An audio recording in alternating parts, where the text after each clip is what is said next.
Hello. So, as the co founder of Swoon Learning, I've heard you talk about how board games can actually help kids be better students. What do you mean by that? Well, board games are created mathematically by the probability of how many steps it takes you to point A to point B. And the goal of board games are always about how to win. And most games, unlike video games nowadays, like game arcades online, there's really Pokemon Go is a huge example. There's no real end in sight in how to win. It's almost like games now are about how do you get them addicted and how do you keep on going. Even as the games of old, like Xbox 360, where I used to work, it's all about somebody capturing the flag, somebody winning a level. Math Arcade is kind of the same way, where it's a 60-minute class, 15 minutes of it, we're talking about the fundamentals of how to win him, what the directions are. The last 45 minutes are playing games where they see what the theory of the game is and also the concept. And so there's an end goal. So, what kind of executive functioners are we learning when we're playing board games? Well, there's a few.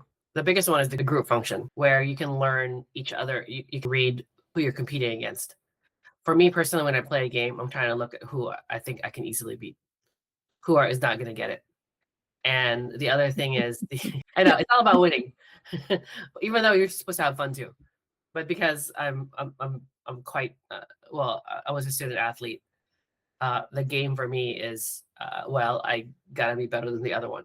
But for the kids, that's the first one, is learning your social, the background of people who you're competing with. I was gonna say fighting. It's not right. So, you're sussing out the competition as a skill set. Pretty much, I want to see, oh man, who's gonna be my biggest competition? How's this gonna take? And how many rounds of this am I finally gonna get the best one? So it kind of fuels the fire. So, we've got, I guess that could be useful in business when you're a little bit older. What about some kind of skill set that would be helpful for students in 6th through 12th grade? So strategy, let's take chess, for example. There's always this saying, 3 to go, 3 moves to win, 4 moves to win. In the person's head, they're already calculating as they go, if that opponent moves this piece. Oh, if I move this piece. So there's a lot of probability. And then, for example, for Ticket to Ride, it's about how you're going to roll the dice. So there's the luck portion of it. Then if you roll the dice, you're kind of looking at, well, if I keep rolling a 2, there's no way I'm going to win. And so there's got to be a different way. If I go this direction, so you're calculating constantly. Without knowing it, you're calculating many different moves and many different strategies. And you have to change in the strategies based on the other opponent's decisions too. It's interesting when you're talking about it because the way that you're speaking of it would maybe make me afraid to play games because I don't necessarily think I might have those skills. So, do you ever use games with students who, for example, don't like math or are afraid of strategy? Is there a benefit there for those types of students? There's no games that doesn't involve math. It's math is all Really? around you. Math is the most fundamental subject in everything. Even if you're reading a book, there's a math formula in it. But let's go back to the games. Let's not get philosophical. But as far as like games are concerned, we do, for example, one of the math arcades that we had recently, a class, 2 of the kids don't want to play. We were playing Quiddler because there's points associated with it. These kids don't even want to try because they know that there's a beginning and an end, as opposed to a video game where you can do a reset. They don't want to play, or they want to be invisible, or they want to be absent in the class, and they mask it with, oh, I don't really care for the Oreos, I don't really care for the reward, or I don't like that game, I don't like reading, I'm not very good at that. So those are nuggets to show their insecurity and the fact that they've actually have had all these sports or activities where there's a sort of consolation. Everybody has a consolation prize, participation prize. It's not the way I was born. Somebody has to be first place to fourth place. The fourth place, there's fourth place because of the fact that there is the tiebreaker, which is So sorry, you think there's a fear and competition is what you're picking up on with all younger of them. students? It's a new generation of competitors now, or students.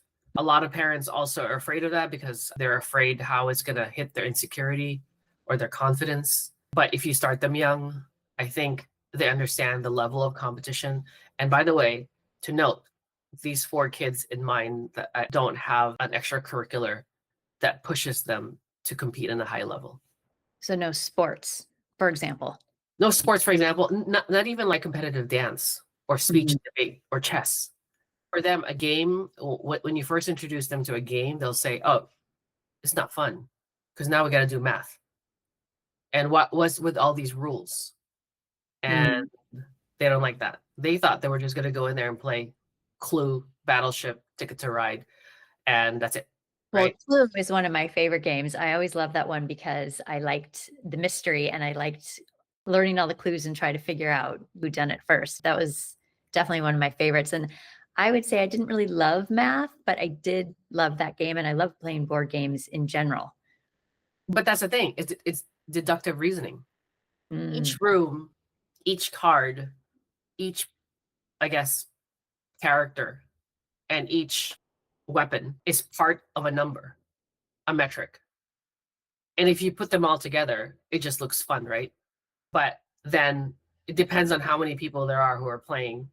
You can pretty much have an idea if this is the kind of personality they're gonna be. There's telling. It's like poker. There's going to be somebody who's going to be telling about it.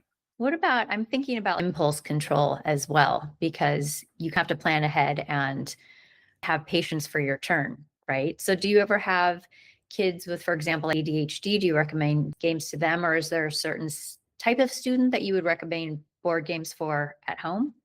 Yes.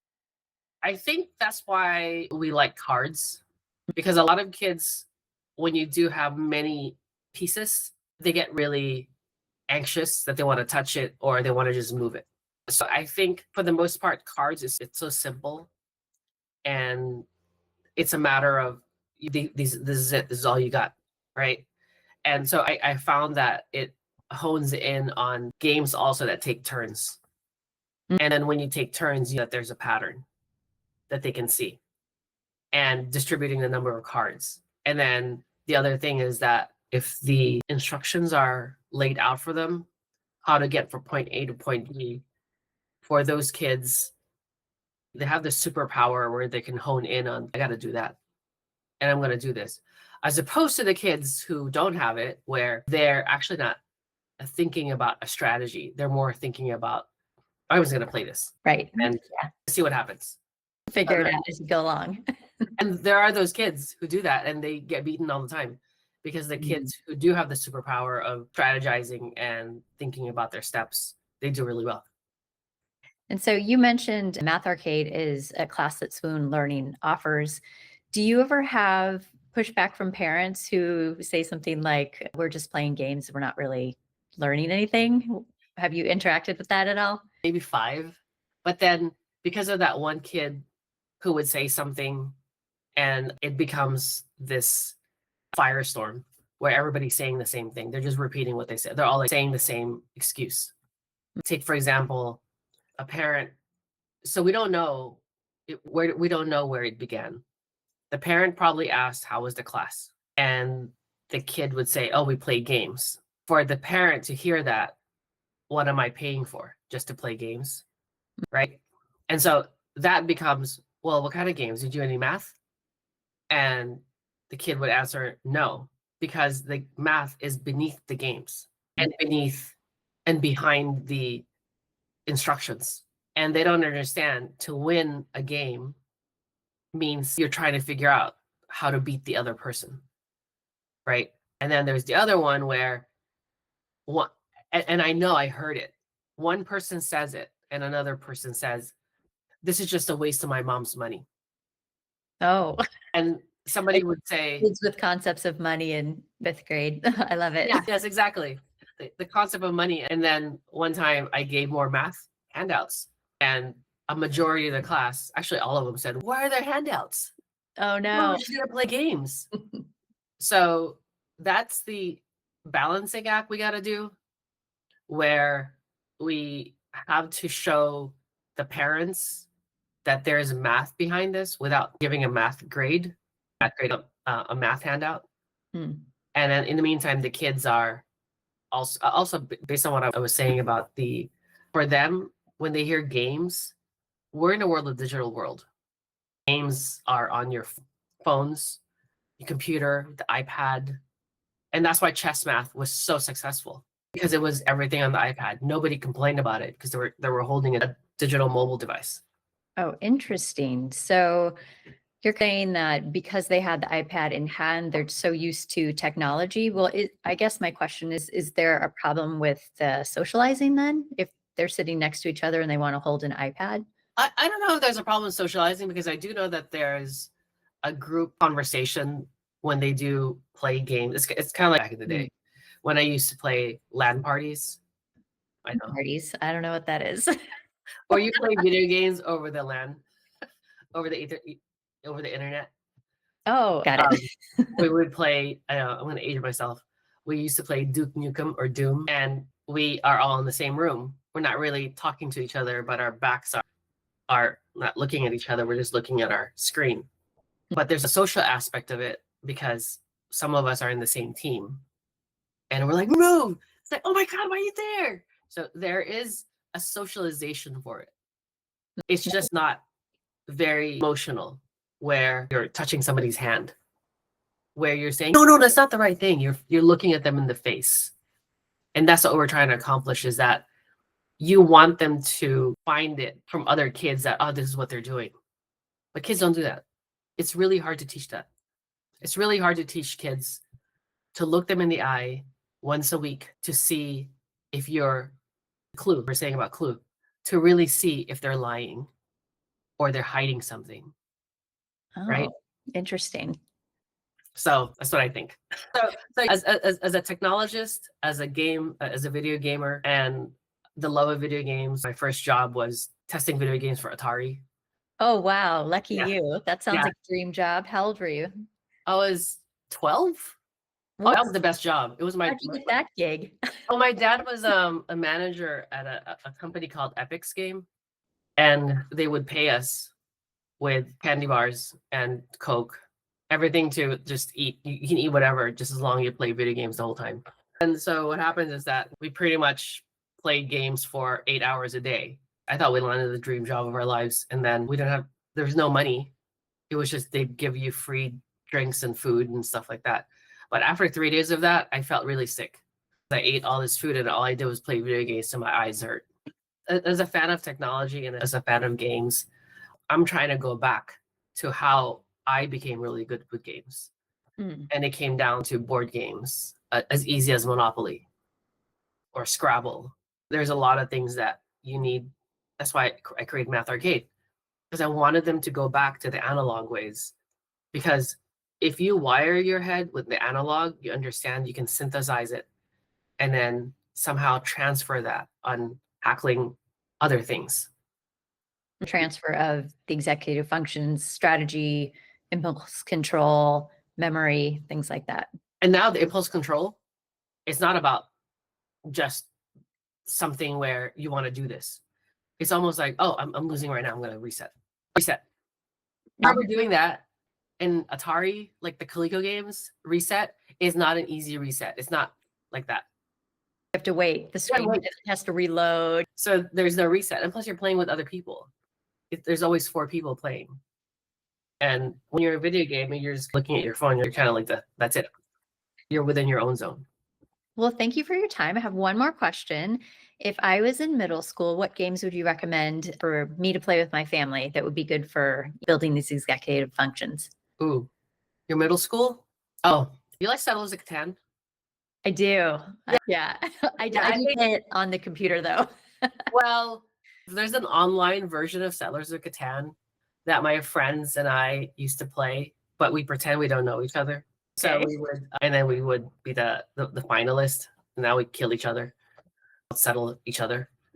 That's a really good game. And then you can talk to your family and friends. And catchphrase, really good. Catchphrase is a really good game because it's a family game. There's also, forgot that one. It's also old school. Catchphrase, categories, great game. That's a word. Is that a word-based It's game? not a word game, but you do have to know it's more more themes. And you just have to force your family to just play with each other, just play a game together, listen to each other. But these days, I don't know. It's really hard to get that. And I hope schools do this math arcade because these are games that they could just buy at a Target, at Amazon, anywhere, a Walmart, where they can just go there. Uno, like they can start with Uno. Uno is a great game. It is. And I think what's nice about board games is that you're spending quality time with your family.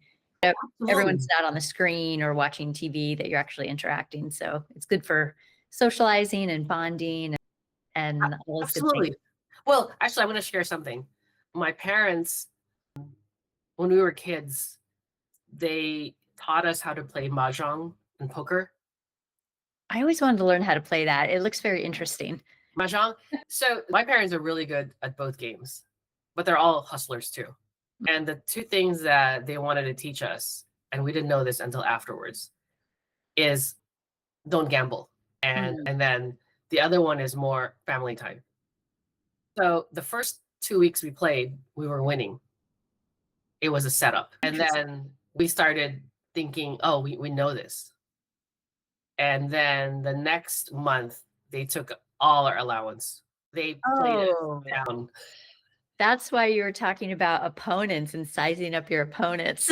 You should see. So I remember we were addicted to the game, and then they knew that we were addicted to the game, and we were breaking piggy banks and stuff like that. And but we were really good. We're really good. We beat mom and dad. This is amazing. We won $20. So we won $20. They lost $20 each. But then the next time around, we lost $80.